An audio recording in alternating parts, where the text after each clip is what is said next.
us right now is the Congress candidate for Bengaluru North Lok Sabha constituency, Professor Rajeev Gowda. Is a former Rajya Sabha MP and former professor at Indian Institute of Management and also former director at the RBI. So thank you for speaking to CNN News 18. Happy to join you, Akshara. And so how's the campaign going, sir? How's the mood on the ground? Mood on the ground is extremely positive. People are very, very enthused about my candidacy. They're very enthused about what work the Karnataka government has done under the Congress in the last 10 months, because that's what we've been able to do with our 5 guarantees, is address the pain that the people have been going through over the last 10 years under Prime Minister Modi. So basically, people are happy at the ground level. People are happy because they're seeing an educated candidate with a vision for Bengaluru North. They're seeing a candidate who they believe would be with them, who, unlike the people they voted for in the last few elections, who were never seen again after the voting was done. And you're representing Bangalore, contesting from a Bangalore North constituency. So what does this constituency mean to you? What's the idea? Bengaluru North is the new Bengaluru. This is where the action is. This is where the growth is. I have a special connect with Bengaluru North because I grew up there. I went, I lived for many years in Malleshwaram. My early education was in Glory Convent School. I've roamed the streets and I've played what's called, pencil cricket and all that sort of thing, with my friends on the fields. And so when I go around North Bangalore, there's so many areas where I have a personal historical connect, a memory that crops up, which reminds me of how wonderful my time growing up there. It's a very peaceful, simple life. I can remember, cycling around the neighborhood, doing what's called double riding and getting caught by the cops, all these sorts of little things. My first political activity was at the age of 8, campaigning for my late uncle MV Krishnappa, who was contesting the Lok Sabha.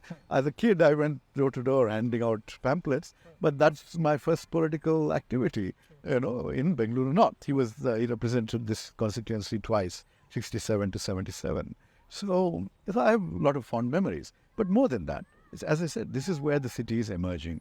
This is where the growth is happening. And this is where it is still possible to ensure that growth is well planned, is sustainable, paying attention to climate change and environment and water and greenery.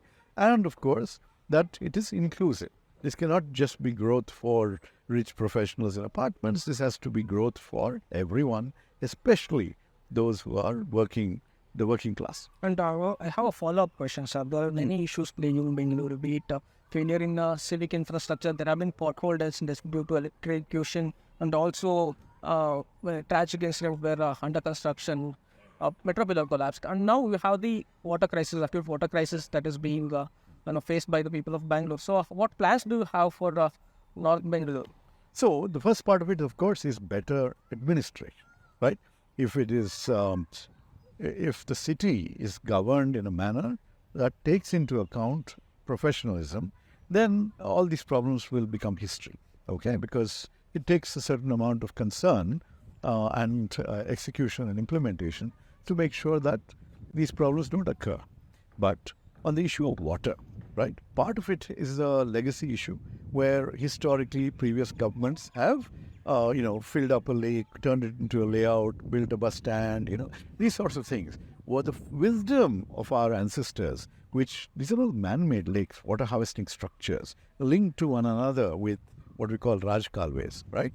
And when we destroy that ecosystem by short-sighted, unplanned development or badly planned development, then there's a lot of repair work we need to do. And that involves partly the government's responsibility in terms of reviving the lakes, making sure that they are that there's no sewage that gets in, that that you're able to treat that water and reuse it if need be, etc. That there's groundwater recharge that takes place. But there's also a huge responsibility on all of us citizens. Every house must harvest rainwater. Every one of us, wherever possible, must have recharge pits that allow that rainwater to percolate to the shallow aquifers at least. And most people assume that water is a right. Yes, it's a fundamental requirement for life. But we in Bengaluru pay some of the highest amount for water which we pump from the Kaveri. There's enough rain that falls on our city that if we were to be sensible, we'd be able to use that water right here. We are walking around in an apartment complex. This is a newer apartment complex which has two plumbing lines, one for drinking water and one for treated reusable water that can be used for washing your car, for gardening, things like that. And that is the kind of method that we need to implement across all new construction. Okay.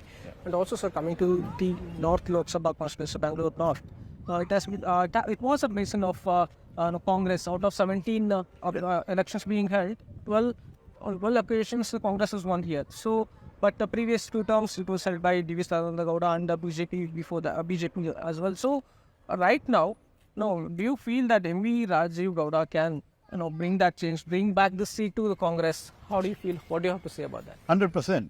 This was a Congress bastion, and starting with me, it will be a Congress bastion once again.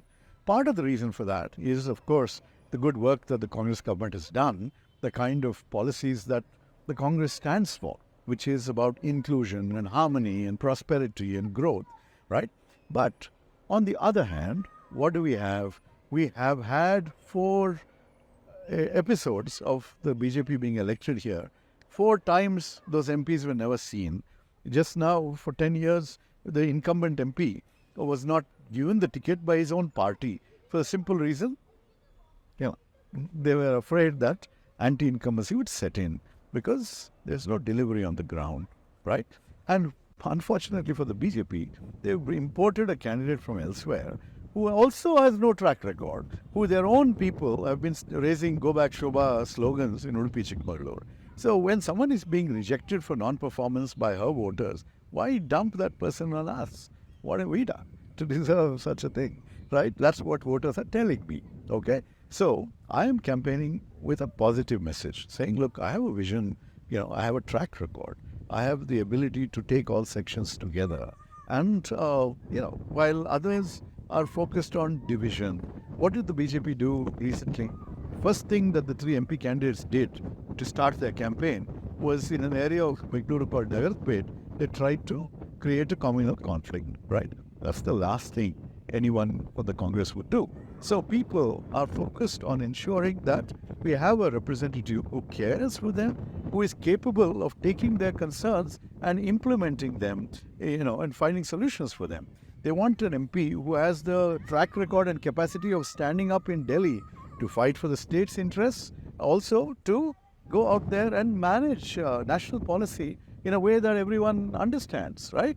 Okay, in a way that's implementable in the best possible way. So, given my track record, my education, my work in parliament, etc., I will be able to do good work on the ground. I'd be able to represent the state's interests, and I will be able to stand up in parliament, possibly be part of the government, and to come up with policies for the country, even foreign policy, that will be beneficial in the best possible way. And also, sir, you spoke about your opponent, Shobha Karandaje. Now, she is a Union Minister of State for Agriculture, and DV Sadanand Gowda, he has not been given ticket. He says that he'll support her and ensure that her victory in Bangalore North constituency. Plus, if you take a look at the assembly sequence here, out of 8, 5 are BJP and 3 are the Congress. So, do you feel that BJP has an upper hand there? Not at all. The latest update is that one of the BJP MLAs has openly come out in my favor, my support, right? And that's a big constituency called Yeshwantpur. Then in Dasrali, the previous JDS MLA has joined us, adding his strength to our strength. So again, in these 2 constituencies, we expect to get a solid lead. We have 3 MLAs currently. 2 are powerful ministers with a very good track record of service. And so we should be able to get a lead in those seats. And then another big seat called Kyarpuram. There, our defeated candidate has been working relentlessly. I've been working relentlessly with him. And a bunch of BJP corporators have left and come and joined us. So in 6 of the 8 assembly segments, we are already ahead. And these are bigger numbers, in terms of population. So I think it's a foregone conclusion that I will win. The question is with what margin? Okay, now coming to the main question. Now, assembly elections, the Congress party, they came up with the 5 guarantees and it worked for your party, and now you have come up with 25 guarantees, punch in the eye. So, how well do you think this will work for you? The best part of our state government guarantees is that we've implemented them. People are getting money in their bank account. Women are able to travel for free in the buses. All of these are demonstrating that we walk the talk, right? What we promised, we deliver, right? So that has been going on, and people are, at least in Karnataka, are firmly with us. Remember, we didn't come up with these guarantees out of thin air. We came up with these guarantees because we wanted to address the pain that people were experiencing as a result of 10 years of failures of Modi Sarkar. Okay? When prices double, but incomes don't double, then people are suffering. So that's why we provide the Annabhagya. That's why we provide the Graha Jyoti. These sorts of programs are because we're alleviating their pain. We understand the trouble that people are facing. There's been joblessness, right? Unemployment. That's why we've come up with the Yuvanidhi. Now, when you talk about our national, which is a subsidy for unemployed graduates, now at the national level, we have announced a right to apprenticeship. We know, you would know, when you came for your first interview for a job, they will ask you, what's your work experience, right? You've got to start somewhere. Well, what we are going to do with the apprenticeship program is we are going to create an opportunity for youngsters. So what the apprenticeship scheme does is it provides a subsidy to companies to hire apprentices who are students or fresh graduates who are also coming in because it's an apprenticeship. It's not a full salary. So it's a win-win, both sides. Once the youth get first experience on the job, and I've been a professor at IIM, I can tell you that work experience makes a whole lot of difference to people's attitudes and professionalism and everything else. And so we are intervening at that crucial level, making sure that the first step into the workplace is provided with central government subsidy, and we will just change. Once people get that first step, once they learn the world of how to be professional in the world of work, they will be job creators after some time. They're not going to be just looking for jobs. Okay. That's the kind of confidence we're going to infuse in this. And also, sir, the Karnataka state government has been raising many issues. Prominent among them are the tax devolution, and also the Karnataka state government says there's been a delay in the release of drought relief fund as well. But the center says that's clearly denied it, saying false allegations. How do you see this? How do you respond? See, the center has been very, very unfair and unjust to Karnataka and our people. When there is a drought going on and we apply in time for drought relief funds, they talk about technicalities which are not true. They make false statements and they deny us the drought relief funds. When the Finance Commission, the Finance Commission, 15th Finance Commission produced 2 reports. Both are final reports. One, you look at the terms of reference. One is for 1 year, another is for 4 years, right? The finance minister says it's an interim report, so we didn't pay attention. Please learn, look at the terms of reference, and then that recommendation of the 15th Finance Commission should have been implemented by the finance minister. She used this. She's elected from here, and she doesn't even have any sense of fairness towards our state, any concern for our interests, and they denied us that. There was an announcement of funds for the Upper Bhadra project in a central budget. You go, I'll show you the speech. And then those funds haven't materialized. So what do you want us to do? I have come to the conclusion, and I'm stating this in every speech of mine, anyone in Karnataka who votes for the BJP is a Karnataka Virodhi. You're opposed to Karnataka and our interests. That's what is very, very clear. The final set of questions. Home Minister Amit Shah was here, and Prime Minister is also scheduled to hold campaigns here, and they say that there's a Modi wave in Karnataka, and also the candidates they'll take Modi. They say that they'll take Modi's name and go seek votes. How do you see this? Okay, so Home Minister, Prime Minister came 1 year ago, and how many seats did they get as a result in Karnataka? They got 66. We got 135, right? So Prime Minister and Home Minister can come as many times as they want. People will vote for us. Second point, right? What is the issue? Is there a Modi wave? You are a news journalist. You're going around everywhere. If you spot a Modi wave anywhere, you have my number. Give me a call. I want to see this. Where is this Modi wave? Okay, there is no Modi wave. Most importantly, the third point that you raised, that the MP candidates are saying don't vote for us, vote for Mr. Modi, right? The people of Karnataka are sick of dummy MPs. When the injustice is being meted out to Karnataka, the 25 BJP MPs elected from here have kept their mouths shut. They have not raised the voice of the people of Karnataka in Parliament. We don't want dummies. We want MPs. That's what the Congress is going to give us. And that is why the people are going to say, enough. We've had enough. We've given you 10 years nationally. We've given in Bengaluru North BJP an opportunity for 4 terms. Thank you. Enough. On to the next wonderful MP candidate that the Congress has given us. And the repeated statements that have been made is that Karnataka will win 28 out of 28 seats. The BJP will win 28 out of 28 seats. Home Minister made the statement, Defense Minister, including the Prime Minister as well. Is it that easy? No, you know what? They are indulge in what we would call psychological operations, right? They keep saying if there are 543 seats in Parliament, they will say we will win 750, like that. Okay, just to keep acting as if they're going to sweep. They're not going to sweep. Ask them when the Prime Minister says 400 par or whatever. Ask him to show where is he going to gain. Is he going to gain in Karnataka? No, they're going to come down. They're going to come down in Bengal. They're going to come down in Maharashtra. They're going to come down in Bihar. They're going to come down in Telangana. So if you're going to keep coming down everywhere, you're not going to reach 250. You're not going to reach 200, boss. We are forming the government this time, I can assure you, and I'll be part of that. And final question, sir, before I let you go. Why Professor MV Rajeev Gowda for Bangalore North Positives? Because the people of Bengaluru North are very intelligent people. They want somebody who will represent them, on the ground and take care of their development, which will be inclusive, sustainable, ensure their prosperity.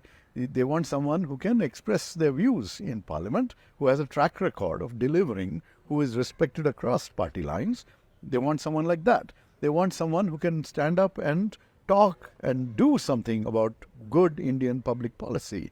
That's the kind of background I bring. That's the kind of education and the teaching that I've done. My field of expertise is economics and public policy. I used to head the economics and I used to head the public policy department at IIM Bangalore. I've been a director on the Central Board of the Reserve Bank of India. I've done a lot of work for different segments of the population, civil society, taken youth along, done a lot of work for women. All these sorts of things, when you put together, people are saying there's no question of looking at any alternative. Okay? The alternative has also been a legislator and a minister. What is the track record? They are able to assess, and that is why I think the people will give me an opportunity now, someone who is inspired by the freedom fighters in my family to go out and do public service. They'll give me a chance to demonstrate how I can transform Bengaluru North, Bengaluru City, Karnataka, India itself. Okay, sir. Thank you so much for speaking to CNN News 18 and all the best for your Lok Sabha elections. Thank you, Akshay.